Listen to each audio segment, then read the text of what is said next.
अस्सलाम वालेकुम जी, आप देख रहे हैं क्रिकेट लूज टॉक और हमेशा की तरह हमारे साथ मौजूद हैं आदिल अब्बास साहब इंग्लैंड से। पीएसएल का सीजन 8 शुरू होने वाला है। कल पहला मैच है मुल्तान सुल्तान और लाहौर कलंदर्स। अगर ये कहा जाए कि कल मैच है मोहम्मद रिजवान वर्सेस शाहीन अफरीदी तो ये गलत नहीं होगा। बहुत ही एक्साइटमेंट है और सबसे अच्छी बात यह है कि इस बार जो मैचेस हो रहे हैं वो डिफरेंट ग्राउंड्स में हो रहे हैं और आपको जैसे पता ही है कि पीएसएल जो है काफी अरसा मुल्क से बाहर रहने के बाद पाकिस्तान वापस आया है और आहिस्ता आहिस्ता हर सीजन में ये शहरों की तादाद एज पर ग्राउंड से बढ़ाते जा रहे हैं। ये बड़ा अच्छा इनिशिएटिव है कि जो पाकिस्तान के देखने वाले हैं उनको एक अच्छी क्रिकेट देखने को मिलेगी। बगैर टाइम जाया किए हुए चलते हैं सीधे आदिल अब्बास के बाद। अस्सलाम वालेकुम सरदार जी। वालेकुम अस्सलाम।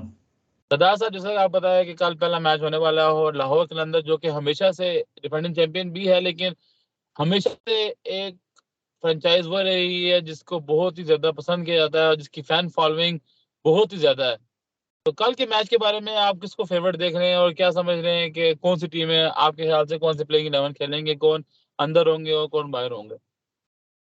देखें जी, सबसे पहले जैसे आपने मेंशन किया लाहौर कलंदर, आई थिंक सबकी मेजॉरिटी ऑफ जो लोग थे उनकी जो सेकंड फेवरेट टीम थी वो डेफिनेटली फॉर एग्जांपल इफ आप सपोर्ट कर रहे हैं इस्लामाबाद तो आपकी सेकंड टीम डेफिनेटली लाहौर होगी। इसी तरह बहुत सारे लोग हैं जिनकी सेकंड टीम लाहौर थी जो अगर किसी और टीम को भी सपोर्ट कर रहे हैं, और उसकी एक बड़ी वजह थी जो उनके ऑनर थे फवाद राना साहब, जो आप बिल्कुल मंजर से गायब हैं। अभी मैंने रिसेंटली काफ़ी इंटरव्यू सुने समीन राना, आतिफ राना के, और वो भी बिल्कुल बिल्कुल नाम नहीं ले रहे। सो ये तो आप हमें कोई खबर कहीं से निकाल के बताइएगा कि आखिर फवाद राना गए किधर हैं, गायब किधर हो गए हैं। बहरहाल जैसे असल कि में एक बात ऐड कर दूं, अगर लाहौर का कोई पावा है तो फिर वो फवाद राणा साहब ही हैं।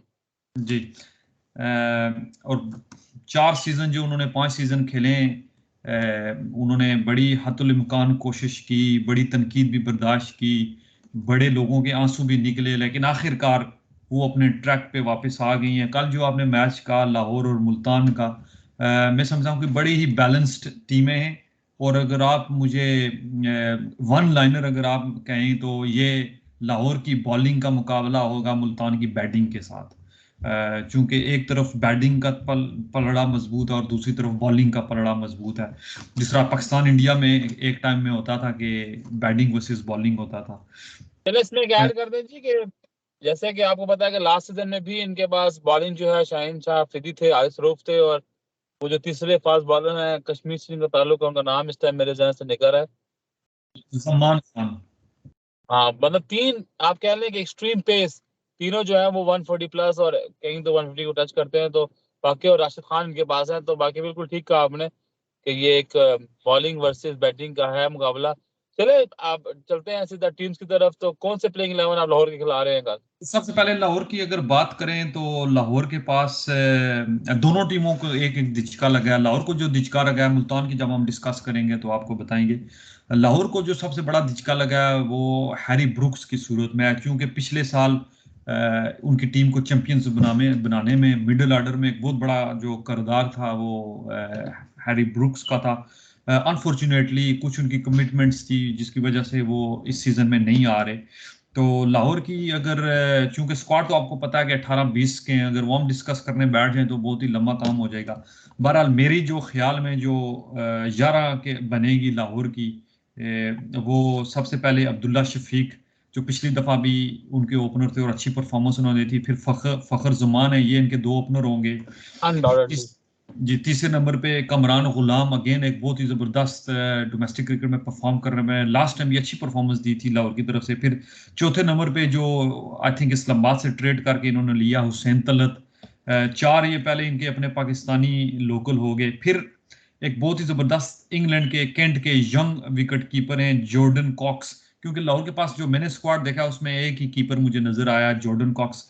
इनकी जो स्ट्राइक रेट है 135 का है और 27 की इनकी एवरेज है।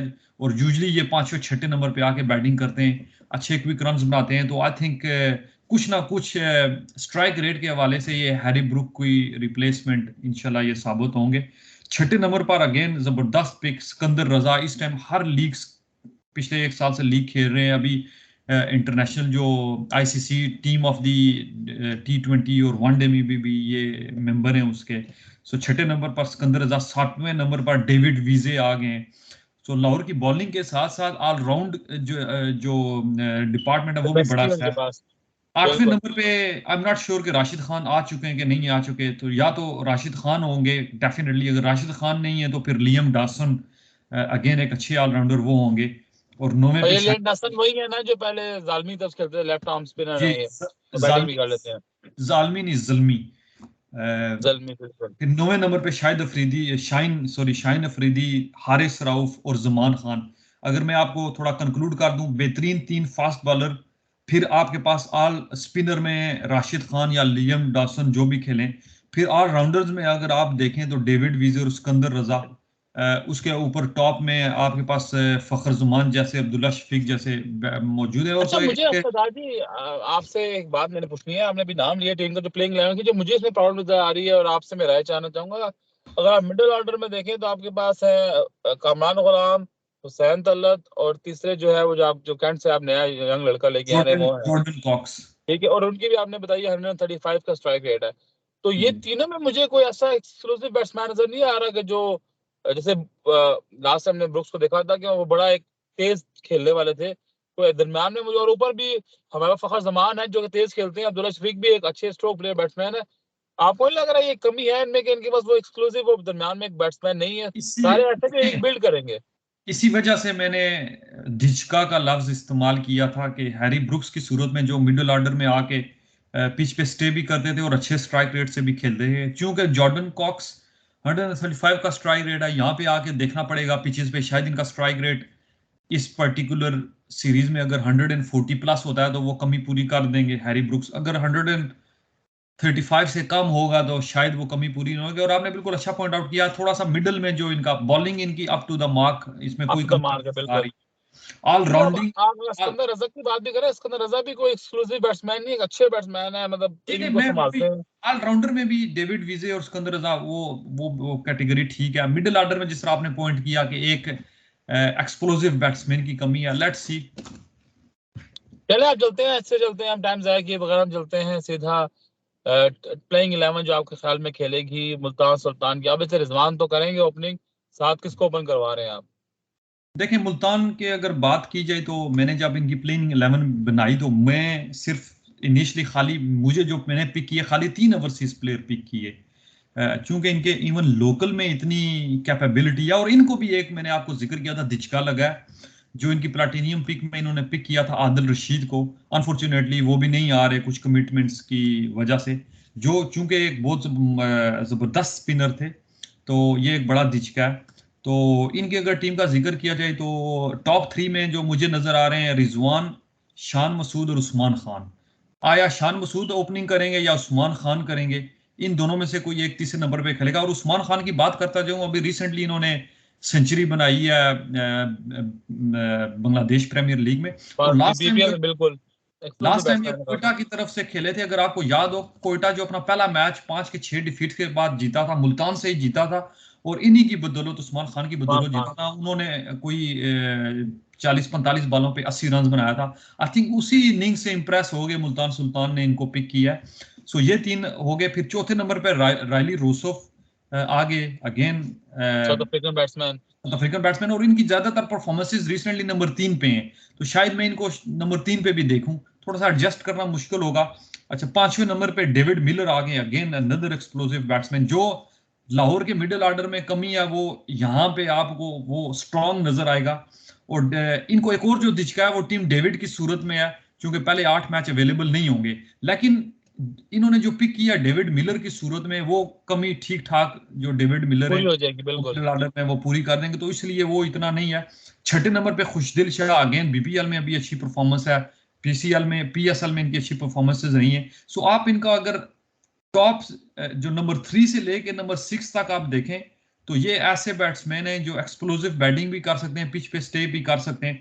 7वें नंबर पे आप कुछ कहना चाह रहे हैं?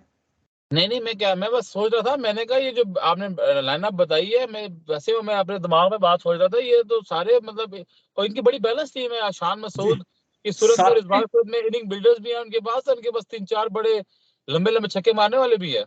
जी जी, 7वें नंबर पे अगर तो इन्होंने चारों ओवरसीज प्लेयर खिलाए तो फिर अकील हुसैन आएंगे। अगेन बहुत अच्छे स्पिनर हैं, नई बॉल से बॉल कर सकते हैं और हमारी कंडीशंस में कई दफा नई बॉल स्पिनर बड़ी अच्छी करते हैं। अगर इन्होंने चौथा ओवरसीज प्लेयर ना रखा तो फिर अनवर अली और अमाद भट्ट की सूरत में इनके पास ऑलराउंडर हैं जो 7वें नंबर पे खेल सकते हैं। अगेन इनका भी जो डिपार्टमेंट ऑलराउंडर का बड़ा अच्छा है।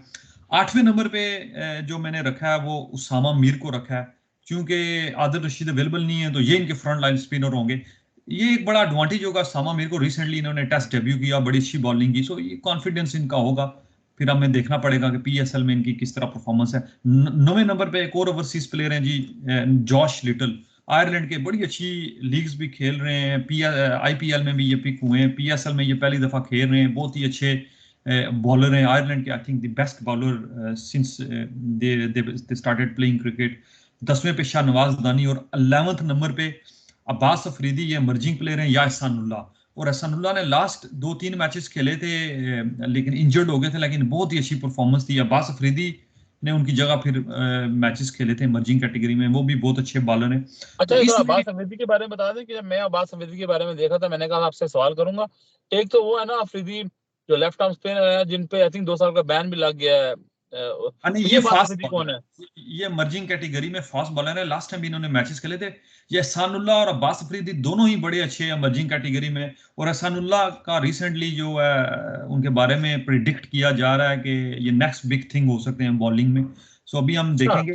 सो इसमें जो मुझे थोड़ा सा जो इनमें मुझे नजर आ रहा है, शाहनवाज दानी, क्योंकि वो लास्ट पीएसएल का भी उनका इतना अच्छा नहीं गया और फिर वो टीम के साथ रहे हैं रेगुलर, तो उस तरह के कंपेटिटिव मैचेस इनको नहीं मिले। सो थोड़ा सा लैक ऑफ एक्सपीरियंस इस बॉलिंग में मुझे मैच प्रैक्टिस दिखता है। आपका था, लैक ऑफ मैच प्रैक्टिस होगी उनकी, बिल्कुल सही जी, कह रहे हैं आप। उसके अलावा उसामा मीर भी बिल्कुल न्यू स्पिनर हैं, सो उनकी परफॉर्मेंस देखनी पड़ेगी। सो इसलिए बैटिंग में तो या राउंडिंग ऑलराउंडर कैटेगरी में तो मुझे लगता हूँ कि बड़े, और स्पेशली बैटिंग में टॉप और मिडिल ऑर्डर में अच्छा, मैं जबरदस्त उनकी थोड़ा सा लाइन। इसमें ऐड करना चाहूंगा जो आप कह रहे हैं, इसको मैं खैर फॉरवर्ड करता हूँ कि बॉलिंग में वाकई में अब आपने पूरी टीम बताई है। अगर आप इनके नंबर 6 देख रहे हैं ना, पहले 6, वो तो सॉलिड है।